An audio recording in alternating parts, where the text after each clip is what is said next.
One thing I loved about the Zenfone 6 of last year was that among all the phones with a pop-up camera, this phone stood out with its unique flip-out camera mechanism. Of course, there were some things that were missing on this phone like an AMOLED screen, but overall the Zenfone 6 was a great value for money phone. But soon after its launch, it was overshadowed by the likes of Redmi K20 Pro and the OnePlus 7. Now, after more than a year of its launch, Asus is finally going to launch the successor of Zenfone 6. This time, however, there is more than one phone. So we are expecting the vanilla Asus Zenfone 7 and the Pro or Plus version of the same. Now, Asus has officially announced that the Zenfone 7 series is launching on 26th of August in Taiwan. While we don't have the global launch date, Asus has already teased the global launch on its Twitter page. The video teaser posted by Asus gives us a look at the front of Zenfone 7, and as we can see, there is no notch or a punch hole cutout for the selfie camera.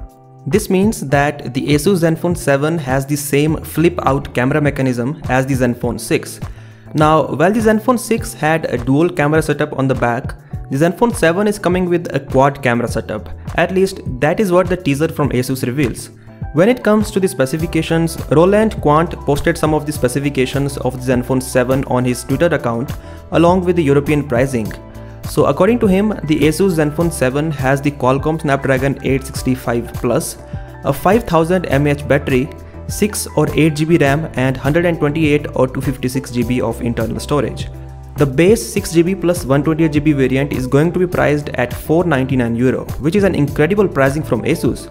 In case you don't know, the Poco F2 Pro comes with the same price tag for the base variant in the European market.